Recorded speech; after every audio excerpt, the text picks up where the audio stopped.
Macam tu. Faham? Boleh? Baik. Ada apa soalan? Ya. Okey. Okey. Kita menolak ibu kita. Okey. So adakah kita niat untuk diri kita? Betul. Kita niat untuk dia. Kita tawaf tu adakah dia mendapat umrah? Betul. Dia pun dapat sama. Kita pun walaupun kita menolak. Kita pun dapat juga. Kita pun. Ya betul. Sebab ibu tak menumpang kepada pergerakan kita. Dia bergerak. Betul, sebab dia bergerak sendiri. Contohnya kalau mak kita dukung.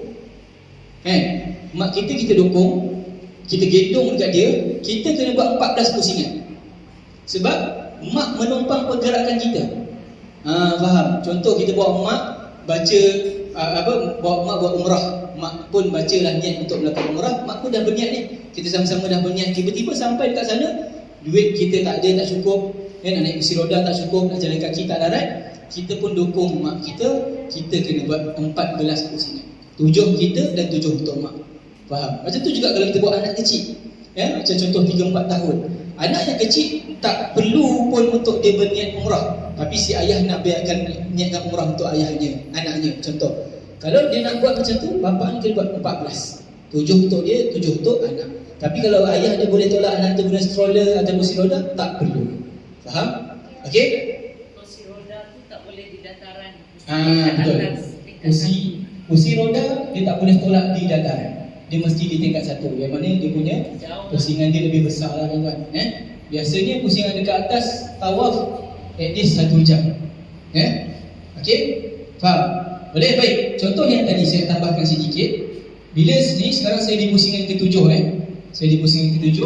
Bismillah, Allahu Akbar, Allahu Akbar, Allahu Akbar, walillahilhamd. Kemudian saya ucap, kemudian saya berdoa kepada Allah.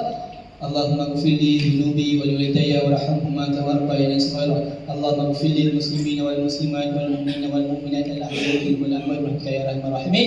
Sampailah saya di rukun yang mana Bismillah, Allahu Akbar, Allahu Akbar, walillahilhamd. Rabbana atina fid dunya hasanah wa fil akhirati hasanah wa qina azabannar. Selesai belum? Selesai tak? Selesai. Saya nak istilam sekali lagi tak? Tak perlu. Istilam itu cuma pada permulaan tawaf. Jadi bila nak keluar tuan-tuan, yang di belakang ni, yang follow mutawif ni, di belakang dah boleh keluar ke belum? Belum. Kalau mutawif istilam dekat sini, yang belakang kena istilam tak? Tak perlu lagi. Dia sampai di sini barulah dia istilam. Pergerakannya kena sama dengan tempat. Jangan dia follow mutawif. Faham? Dan bila mutawif dah keluar, dia dah melepasi sini, barulah dia pun keluar. Jangan mutawif keluar, dia pun keluar. Sebab dia tak selesai lagi. Faham? Dan juga bila mana keluar daripada pusingan tawaf itu, keluar sedikit demi sedikit mesti macam ni. Ikut seolah-olah kita ikut tawaf, tapi kita keluar sedikit demi sedikit. Jangan kita selesai kita tawaf, kita pun keluar macam ni tuan-tuan. Ini yang menyebabkan pelanggaran jam dan sebagainya. Okey? Faham? Okey. So ada apa soalan lagi?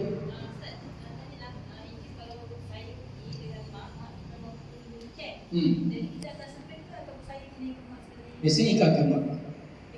Tapi kalau contoh dia nak ikut mutawif dulu, biar dulu mak kat hotel, lepas tu dah selesai umrah baru bawa mak. Tu tak ada masalah.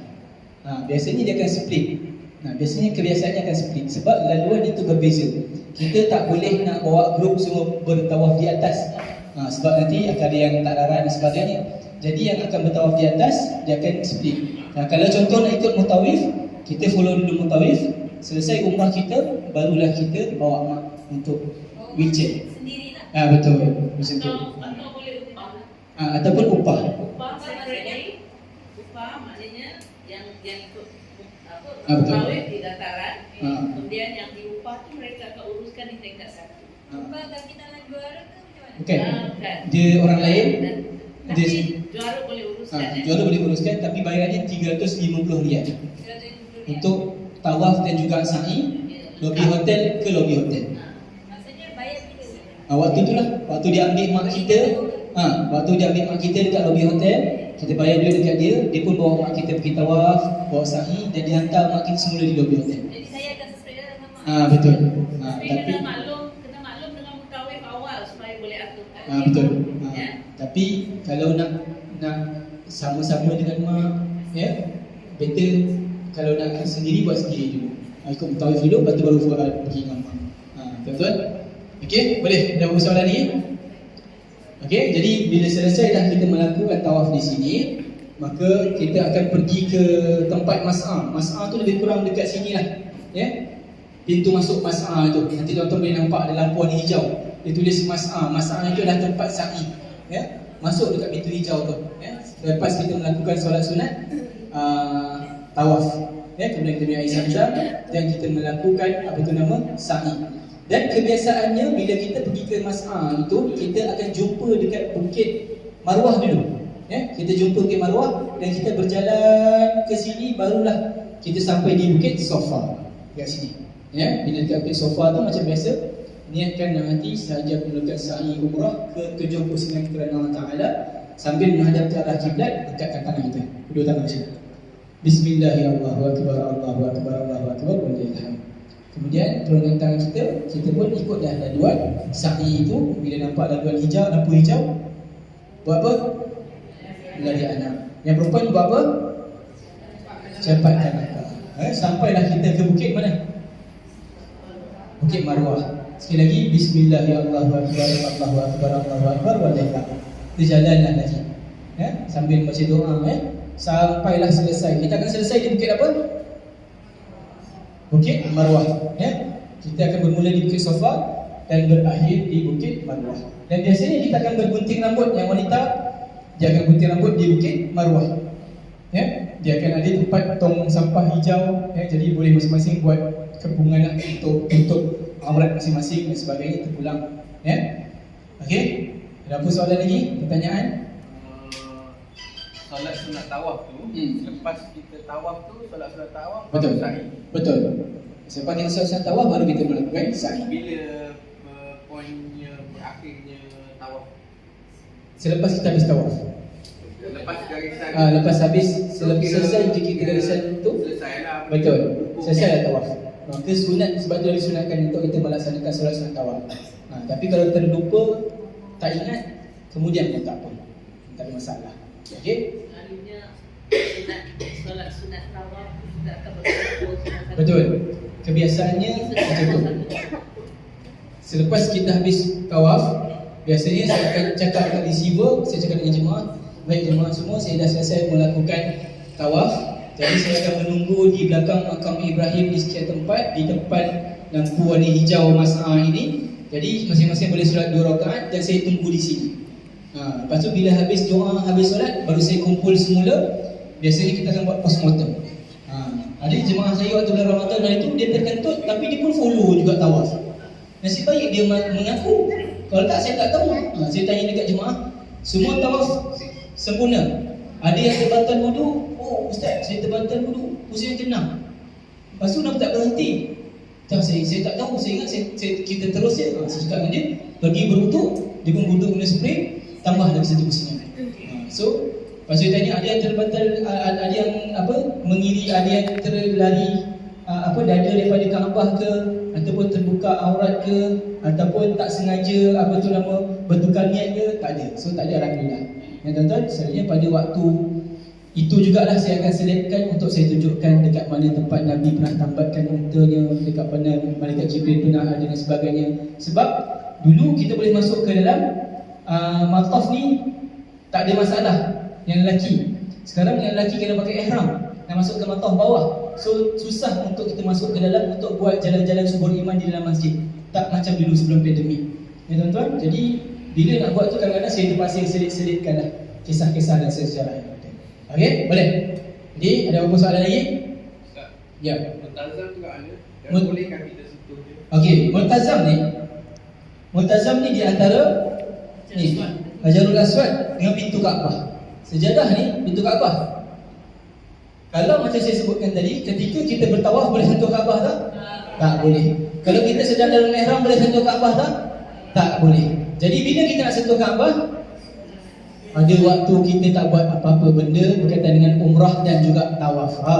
Waktu tu yang lelaki ataupun sesiapa yang boleh sampai ke multazam ni, yang kecil ni, disunatkan dia untuk meletakkan dada dan pipi ni, kemudian berdoa kepada Allah. Ini tempat yang mustajab doa. Multazam, Hijr Ismail, belakang makam Ibrahim. Nampak macam dia letak pagar tu boleh masuk. Tak ada.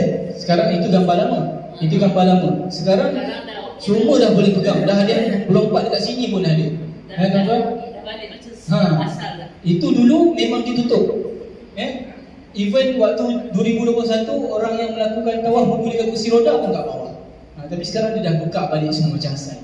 So memang kita boleh pegang Kaabah. Maknanya satu lagi, adakah Raudah tu stay terhad lagi ataupun Betul, Raudah stay terhad. Dia dekat Madinah lah, Raudah. Tapi kita boleh masuk Raudah ini 30 hari sekali. Saya sebutkan tadi Raudah ni kita boleh masuk 30 hari sekali. Selesai kita masuk, nak masuk lagi, kena datang balik ataupun kena daftar balik selepas 30 hari kemudian. Bahan Ustaz. Sebab sekarang juara semua dah tak buat visa turis, maka visa umrah. So kemungkinan masuk Raudah 2 kali. 2 kali. Satu dengan permit tasrih, Betul. satu lagi dengan permit nusuk yang dia di download. So dapat 2 kali lah. Jadi kena bawa smartphone. Bawa 310 tak boleh. Sebab dia kena ada aplikasi nusuk. Aplikasi nusuk tu tuan-tuan kena letak kita punya pasport, visa dan sebagainya. Kat situ baru kita boleh dapat slot. Kalau penuh. Okey? Ada beberapa soalan. Jadi siapa yang menggunakan visa umrah, kelebihan dia tadi saya sebutkan, umrah dapat masuk Raudah dapat masuk 2 kali. Dan yang seterusnya, kalau terjadi apa-apa, kalaulah kita jatuh sakit sehingga menyebabkan operation, kesemuanya akan di-cover oleh kerajaan Saudi. Visa umrah. Visa turis tak ditanggung. Saya beritahu kat semua, visa turis tak ditanggung. Jadi gunakanlah visa umrah. Sebab visa umrah sekarang tengah murah. Jadi boleh guna visa umrah. Okey? Boleh? ada had masa untuk Raudah? Ada 10 minit. Polis memang akan tunggu kat situ. Dia dulu tak ada had masa. Dalam nusuk tu ada permit dia. Betul. Dari katakan pilih pukul 11.30 malam hingga 12. Dia setengah jam je. Itu kalau kita tekan permit nusuk lah Betul. Tapi kalau tasrih tu dia akan bawa ikut timing Betul. dia dan terpulang lah selagi tak dihalau. Tapi setengah jam tu adalah tempoh untuk kita masuk, berkumpul, beratur panjang. Sampailah ke Raudah. Sampai Raudah, solat 2 rakaat, 10 minit, haji, tarik. Jadi yang boleh saya kongsikan kepada jemaah semua, Bismillahirrahmanirrahim. Labbaik Allahumma labbaik. Labbaik la syarika laka labbaik.